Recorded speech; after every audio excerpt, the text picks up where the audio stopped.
Sharon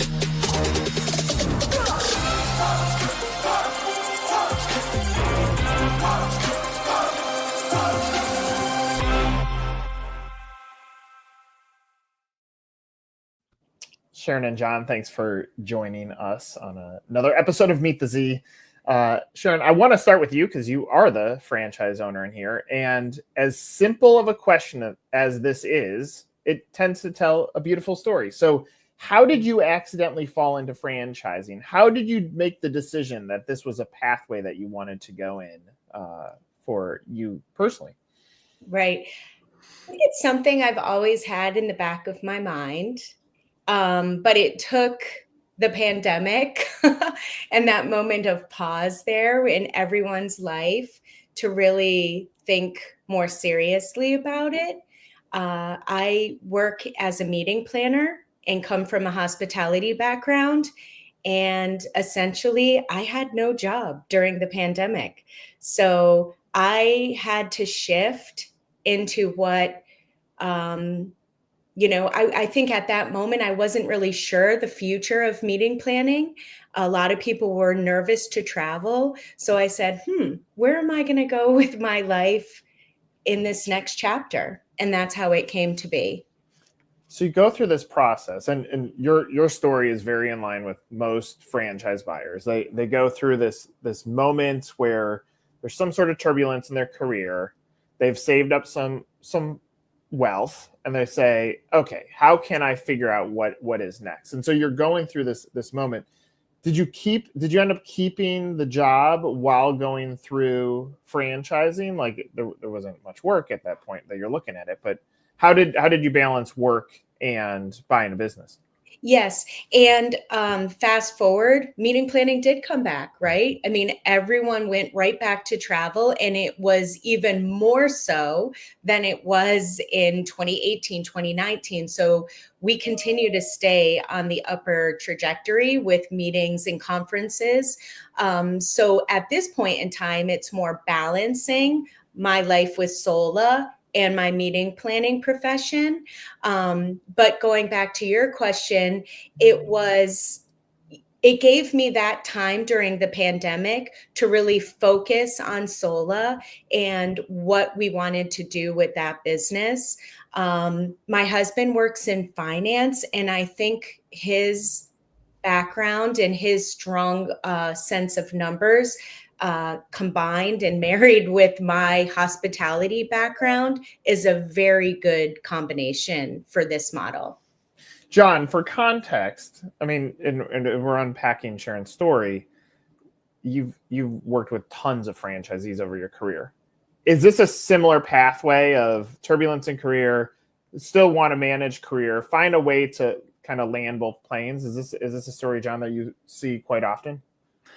Yeah, I mean, I would say few have done it as gracefully as Sharon, but certainly pretty common. I think that there's usually a defining moment, right? It might be a layoff. In this case, it might be wondering whether or not your industry is going to be relevant anymore, right? And obviously the pandemic certainly forced a lot of hands for that. But I usually see very successful owners that, to use your word, kind of accidentally stumbled upon franchising, right? No one grows up and says, I want to be a franchisee when I grow up, right?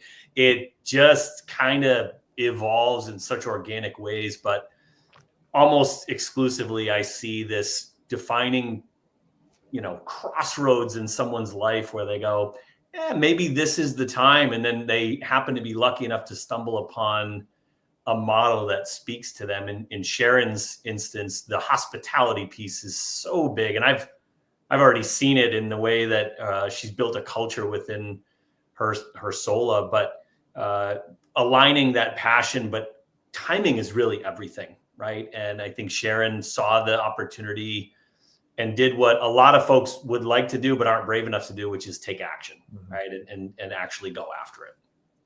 Sharon, and this is obviously going back a little bit of ways. You decide, I'm going to look at something else. The job obviously has its turbulence.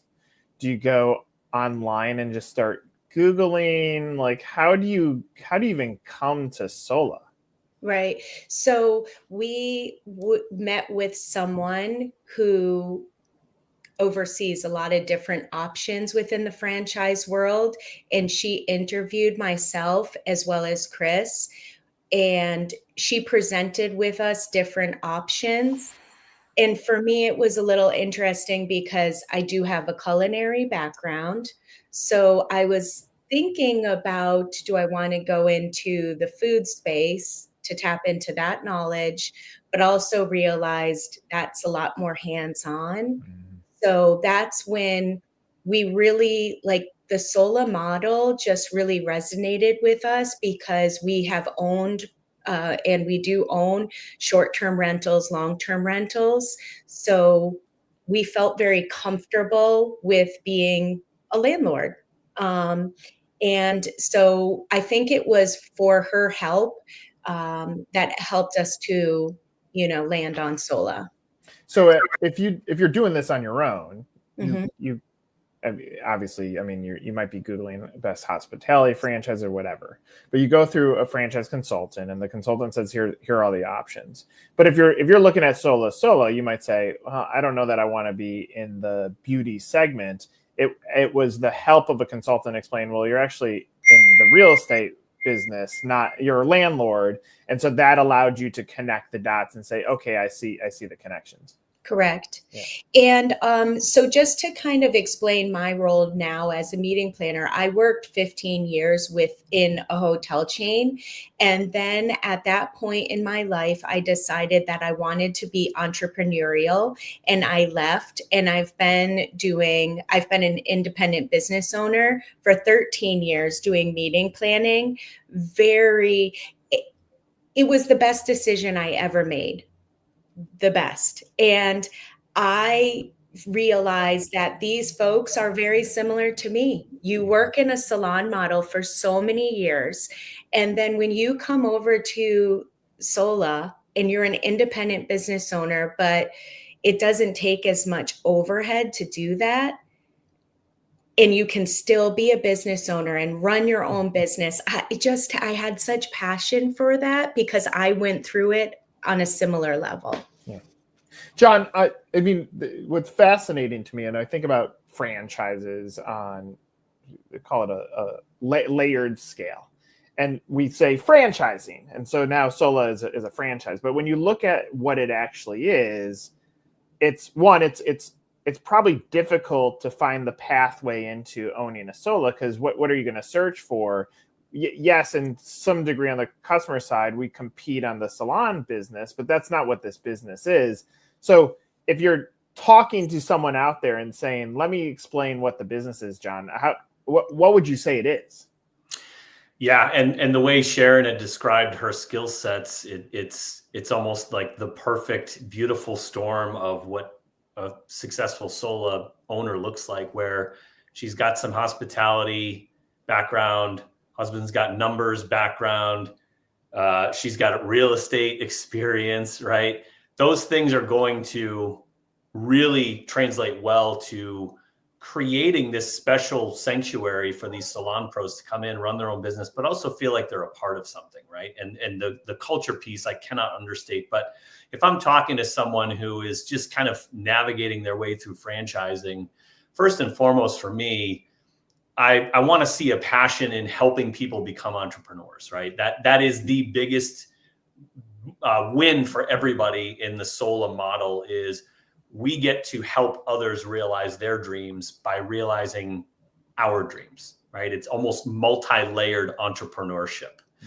So if that speaks to someone, then we've already got that spark.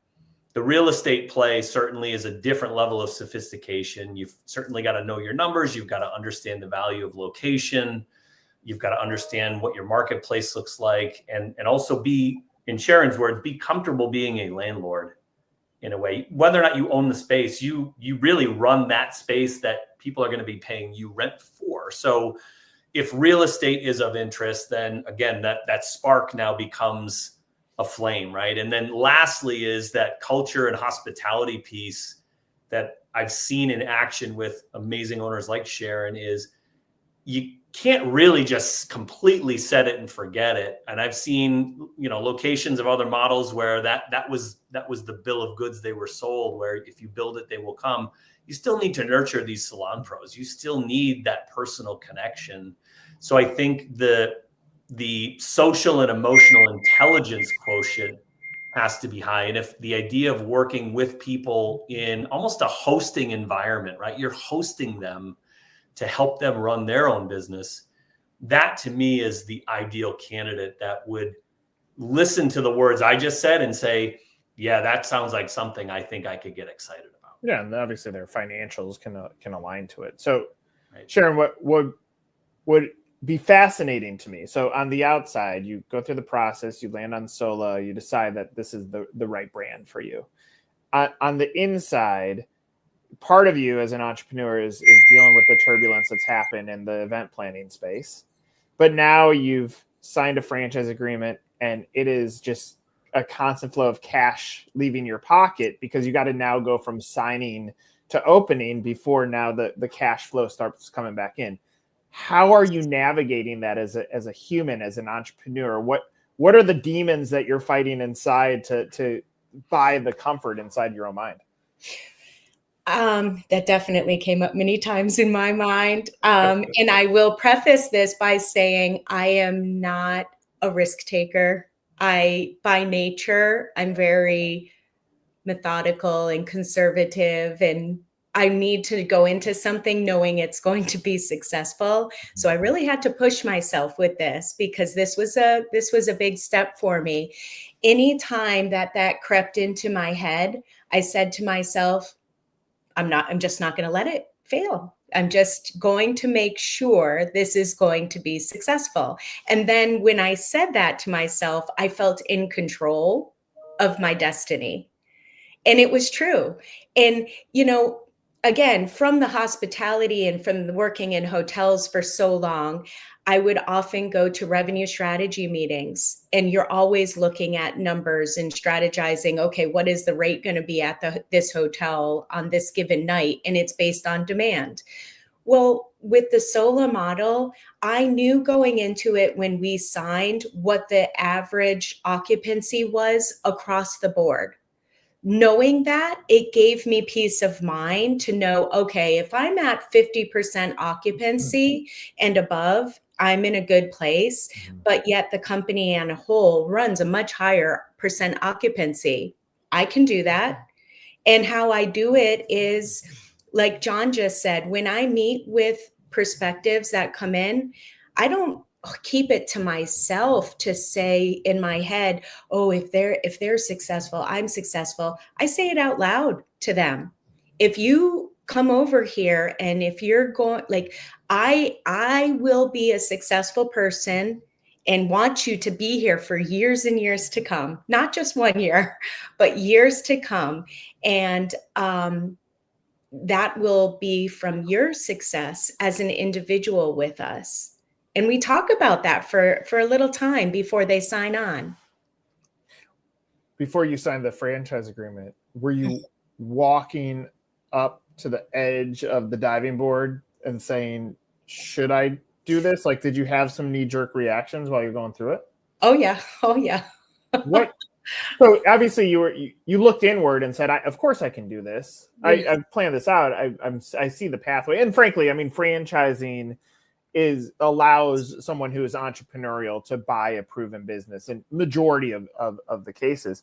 But what was the thing that made you say, all right, it's go time? The demand for it in our market, the demand, the numbers. We have no salon studios in our market. It was time. I was excited to grow with people and take my career to the next level as well. Yeah. Essentially that was enough to push me to actually do it. John, I mean, like, ultimately that you don't own a Sola currently, but you are in this exact same business as Sharon is. I mean, she is in the business of giving tools and comfort and helping people when they get up to the edge of that diving board, say it's okay, you can go into business for yourself and within our model. So you guys have basically the same role. She owns a Sola. You are helping people buy Solas. Yeah. If there's someone on the, and they are out there. There are plenty of people that have filled out a form on the website, have inquired, are like, should I do this? And if you're trying, I have a sticker on the back of my computer that says entrepreneurs kick ass. And I completely believe in that. But being an entrepreneur is scary. Like, cause we have these big dreams and aspirations and they're not real. I mean, we're just picking numbers out of the sky. But John, they're out in the world sitting here and they're saying, maybe I am a little bit afraid to go forward. I need that last push. Yeah. How would you help them? Yeah, great question. And I think there's a few things that really help people get that last bit of clarity to then take action. I could sit here all day and talk about our systems, our support. Obviously, our operations and marketing teams are incredible. Our real estate teams are incredible. Second to none, right? Best in the industry. I would bet my mortgage on them 10 times out of 10, right? But to a prospect, a lot of that's just lip service because any franchisor can say that, right? And of course, we pride ourselves on backing it up. But I would say that there are really two things. Number one is if you're a numbers geek, like most of our franchisees are, right? They're really driven by data. We have an amazing item 19 in our FTD, and we're about to refile again in a month. Can't really speak to that legally, but all I can say is we're all chomping at the bit to get that refile done because things have been all moving in the right directions, right? But most importantly, on top of that, and I'm going to use Sharon as my glaring example because she's here with us today, is franchisee validation speaks for itself. And when you have owners like Sharon who came in, knew a skill set that was unique, that would enhance her ability as a salon owner, but certainly was new to the model, and to see what she's done in a short period of time with, essentially full occupancy, amazing culture within her salon. She's now looking for her second location, right? When you have owners in the system that are doubling down saying, okay, I'm going to go do this again. That to me says everything you would ever need to hear on the model. And Sharon's joining we're actually putting together a validation nominations committee of essentially a dream team of Sola owners all across the country that will validate on a regular basis, but also tell their story. And if I'm speaking to a candidate, that's the biggest thing I lean on is as you're really investigating different franchise concepts, go talk to as many owners as you can because they will tell you the good, the bad, and the ugly, and they will not hold back. And if you don't have good validation and if you don't have multiple validators, that should be your first red flag.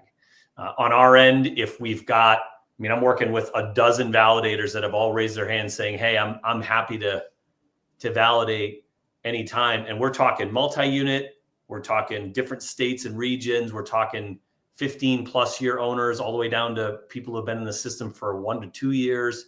So we cover all of the perspectives that a candidate would have because, I can't connect a brand new candidate to someone who's been in the system for 15 years and owns 30 locations. There's going to be a disconnect there. I might take that prospect and say, hey, let me hook you up with Sharon. She came into the business a few years ago, built an amazing Sola, and now she's building her second location. She can speak to that new owner experience on a recent basis. So that honestly is the biggest factor for me. Sharon, when I think about my own entrepreneurial journey, I eventually got to the point where I quit a job. I broke up with a girlfriend. I moved to Atlanta to start our company. So I went through like all the feels when I was going through the process of doing it. if I said, what was the magic ingredient? Yes, inside I had to find my own confidence, but I did have to have a people or support group around me of those that are encouraging me to say, it's okay to do this. When you're going through the process for Sola, obviously you have your husband supporting it. Did you rely on other franchisees? Did you look inward at corporate to say, I'm looking for the people that are going to have my back? How important were people in your process to saying yes? Yes, for sure. And that's what I love about Sola is that we did weekly calls and she would take me through step by step by step throughout the process. So it always kept me calm. And there were moments where you do get anxious, but then they would say, don't worry, we can do this, you can do that. And I went into it saying, I'm just going to be a sponge. I'm going to learn as much as I can, and I'm going to stay true to who I am. And that is what I've done. And I think that has helped bring success in this first location. Yeah. Ultimately, and I've worked with a ton of franchisees, the ones that decide I want to build wealth, and there are some that say I want to have income replacement. I want to basically buy a job where I'm in control.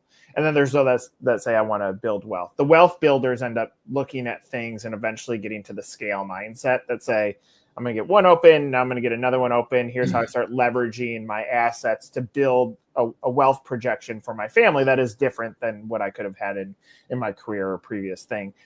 Are you at a place now where you're thinking about scale, or ultimately the question is what is your long-term dream for where this goes? Yeah, I think we're still on that path to figure out exactly what will be right for us. But I'm very much excited about location number 2.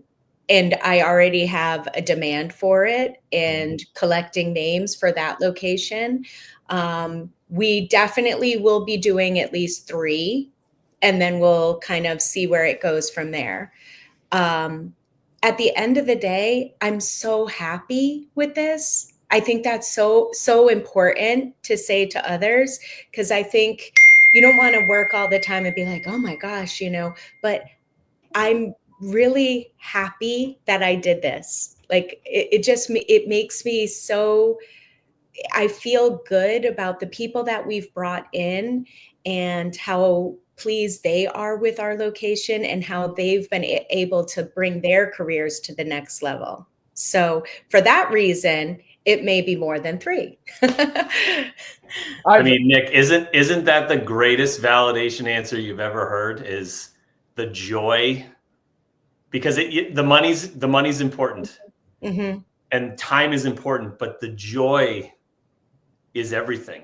Well, I've often said to franchise candidates, like when I'm advising them, I will say, go ask franchisees if they would do it again. That's the number one question. And Sharon, in the moment of what you just said, I actually don't think that's the right question. Would you do it again? Is like, yeah, sure. And when I'm asking that question, I'm looking for hesitance in their response to say there's something here that I need to dig deeper with. But I think the question is, are you happy? It's such bigger. I don't know if you can see it on my arm. I literally have people's happiness on my arm. But I mean, like, that's ultimately what we're chasing. And I mean, like, we work hard for that. And for you to that answer, I mean, we could not have had anything else in this webinar, and that would have been fantastic. I love that. Yeah. I love it too. I love the community. And, for me, I think there's also something to be said about your own personal brand and always aligning with things in your life that are true to your own personal brand. And having worked in 5-star luxury hotels for years and, I felt comfortable with Sola. Everyone I met and everyone I spoke to, I said, okay, this company aligns with my own personal brand too. So I love it. John, I mean, I'll let you close with this. I mean, I'm sure you look for purpose every single day. And in franchise sales or growth or development, in majority of situations, you're only as good as your last deal. So sometimes it's hard to see the pause and see the value of everything you do. But when you hear someone like Sharon say that answer, does that Let's just like warm you up and say this is exactly why I do this. This is exactly why I do this is, you know, when the right franchisee links up with the right franchisor, and again, you've got that purpose, you've got the economics, you've got the time freedom. Those are very important. You put in that big foundation of joy, and it's just the perfect fit, right? That is exactly what we're striving for, is bringing on new owners that, much like Sharon, are going to have joy in what they do, and they're going to be successful, and they're going to align with our purpose, which again is helping other people's dreams come true. And, you know, fun fact, of the first Sola I ever walked into was Sharon's, and she's in my hometown. And I was blown away because her joy, and it's contagious, right? And we're walking around, she's introducing me to people. They were so proud of their salon suites, and they were so happy to see Sharon. And that was, I mean, literally, it was almost the first day I joined Radiance Holdings. I went to tour Sola, and I said, oh, this is what we're doing here, right? That now I get it. And yeah, to your point, Nick, this is exactly why I do what I do. And of course, this is exactly why Sharon does what she does. It truly is magic. Well, you look at the bottom line, and if you look at any successful bottom line, it starts a layer up and a layer up and a layer up. And so if a franchisee, if you look in the mirror and say, I am not a happy human being, then understand your team is not going to be happy, and your customers aren't going to be happy. Like, it all starts with that. And frankly, this is why I do it. I love this conversation. I appreciate both of you doing this. What a wonderful validation for Sola. Sharon, thanks for doing this. John, thanks for doing this. All right. Thank you, Nick. Right, thanks, Nick. It's an honor. John and Sharon, I'm Nick. This is another episode of Meet the Z. Take care.